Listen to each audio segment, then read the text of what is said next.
Assalamualaikum teman-teman semua. Kembali lagi kita berjumpa di channel saya, channel yang membahas berbagai macam tanaman yang ada di muka bumi ya teman-teman semua. Pada kesempatan kali ini saya akan mencoba sedikit mengulas mengenai salah satu tanaman hias saya. Ini adalah termasuk dari anthurium teman-teman semua ya. Jadi dia adalah anthurium dengan kecenderungan warna hitam. Ya, dia sudah merupakan tanaman anthurium yang sangat jadul dan relatif sudah sangat populer ya teman-teman semua ya. Jadi dia adalah anthurium black beauty teman-teman semuanya ya. Jadi salah satu anthurium yang masih bertahan kepopulerannya juga eksistensinya sampai sekarang dengan banyak penggemar adalah ini salah satunya anthurium black beauty ya. Dia mempunyai ciri khas tangkai yang relatif kelihatan agak panjang ya, terus kemudian warna yang kehitaman ya, yang menyelimuti dari sebagian besar permukaan atas maupun bawah daun ya teman-teman semua ya. Ini untuk warna hitam ini sesuai dengan pembawaannya, jadi tidak bisa kita sama ratakan ya. Semakin hitam itu semakin menarik sebenarnya ya teman-teman semuanya. Untuk warna-warna hitam seperti ini biasanya lebih cocok untuk di dataran tinggi. Jadi dia warna hitamnya itu akan semakin maksimal bisa keluar kalau di dataran tinggi.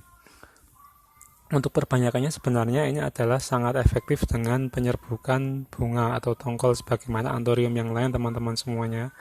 Tetapi kalau kita belum mempunyai indukan ya, untuk size seperti ini ya, apabila kita hanya punya misalkan satu tanaman ya, untuk mempunyai indukan dan kita pengen berkebun secara efektif dan efisien, kita perbanyak menjadi minimal 2 tanaman ya teman-teman semua, supaya nantinya kalau sudah besar bisa menghasilkan bunga dengan kematangan yang berbeda sehingga bisa kita serbukkan. Jadi salah satu alternatif sebagai solusi kalau kita hanya memiliki satu tanaman adalah kita jadikan minimal 2 tanaman dulu, supaya besok kalau sudah besar dan mengeluarkan tongkol itu memiliki 2 bunga dengan kematangan yang berbeda sehingga sangat cocok untuk kita lakukan penyerbukan. Begitu kira-kira teman-teman semua. Nah, untuk memperbanyak dengan vegetatif ya, atau dengan cara stek batang ya, itu sangat mudah karena memang anthurium itu terkenal tidak rewel ya teman-teman, paling gampang untuk dipelihara. Jadi dia bisa kita lakukan pemotongan se, apa ya, maksudnya tidak sesulit tanaman-tanaman hias yang lain. Bisa kita lakukan pemotongan dengan kondisi seperti apapun ya. Apabila akar-akarnya sudah seperti ini, bisa kita lihat akar-akarnya sudah sangat menumpuk seperti ini pun langsung bisa kita potong akar-akarnya pun dia tidak bermasalah, karena nanti akan mengeluarkan tunas-tunas akar baru sehingga harapannya nanti dengan akar-akar baru itu dia akan tumbuh tetap sehat ya, tidak terpengaruh dengan luka barunya. Nah, ada baiknya juga, tetapi kalau kita lakukan pemotongan di bawah akar-akar baru seperti ini, akar-akar yang masih sangat aktif, supaya untuk meminimalkan stres ketika kita potong ya teman-teman semua. Nah, coba kita praktekkan di sini ya. Ini bisa kita ambil di bawah akar baru yang masih aktif seperti ini ya. Kita gunakan dengan pisau yang relatif pendek saja, supaya karena ini batangnya relatif keras dibandingkan dengan tanaman pilo ya teman-teman. Kita sisakan 1 atau 2 daun saja.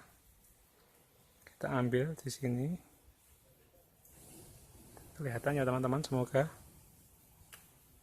ini relatif sangat keras.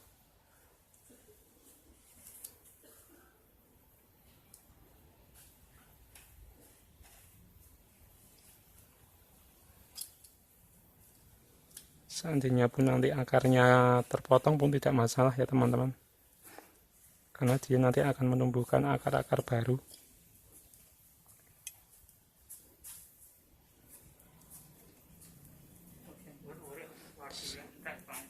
Sehingga apabila kita lakukan pemotongan seperti ini pun tidak usah terlalu banyak berpikir bagaimana menyelamatkan akar, karena memang untuk tanaman ini sangat bandel teman-teman semua.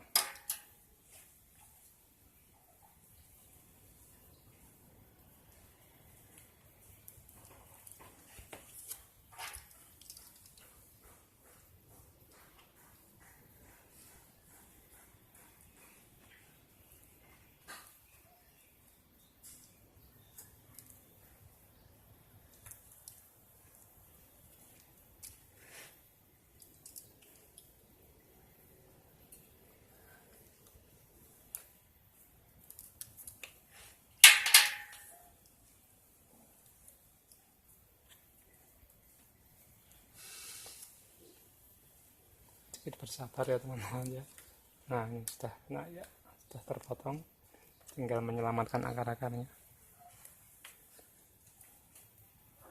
ya, seperti ini teman-teman semua ya. Ya, kita masih menyisakan 2 daun ya teman-teman semua ya. Ini terkena potongan tidak masalah ya, dia tetap nanti akan menumbuhkan tunas baru. Nah seperti ini teman-teman ya, sudah berhasil kita potong ya. Jadi alangkah baiknya kalau kita mau menjadikan tanaman ini sebelum mengeluarkan tongkol itu sedini mungkin, karena memang nanti kalau kita lakukan itu sudah dengan kondisi tanaman yang besar itu semakin sulit ya teman-teman, karena memang semakin keras batangnya. Untuk media tanam saya seperti biasanya yang menggunakan sekam mentah yang sudah lapuk, saya campurkan sedikit kompos ya. Kita gunakan media yang pot ya, sebagai tempat media yang relatif kecil, menyesuaikan dengan size tanamannya saja dulu ya teman-teman, supaya nanti tidak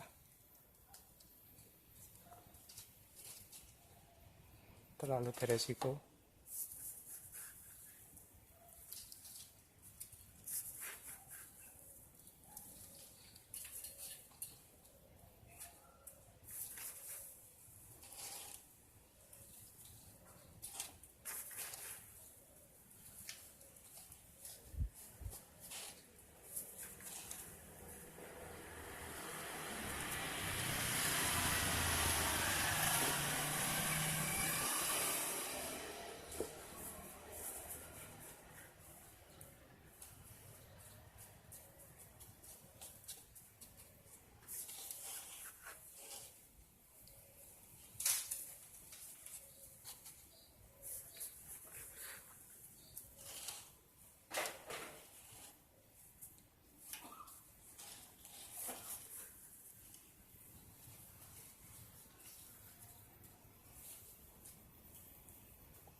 Ya seperti teman-teman semuanya sudah berhasil kita tanam ya, dengan harapan nanti ini dalam waktu cepat ya teman-teman, 2 minggu saja sudah akan tumbuh segar ya, karena dia tidak mengalami layu, karena memang dia termasuk tanaman dengan batang yang relatif keras ya, terus kemudian tangkai-tangkai daunnya pun juga keras ya, daunnya pun dia juga cakep ya, terus kemudian tebal sehingga tidak mengalami layu seperti tanaman hias yang lain.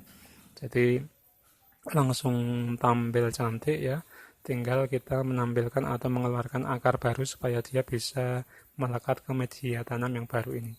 Seperti itu teman-teman mengenai Anthurium Black Sylphid. Untuk mendapatkan 2 calon indukan ketika kita hanya memiliki 1 tanaman hias Black Sylphid yang kecil seperti ini, nah kita sudah memiliki 2 calon indukan yang harapannya nanti pada saatnya ketika dia mengeluarkan bunga atau tongkol itu bisa mengeluarkan tongkol dengan waktu yang berbeda, sehingga kematangannya pun juga berbeda. Misalnya satu mengeluarkan tongkol dan matang buah betinanya, satunya lagi mengeluarkan tongkol dengan buah jantannya, sehingga bisa saling kita silangkan. Seperti itu teman-teman semua, update saya mengenai salah satu Anthurium Black Sylphid.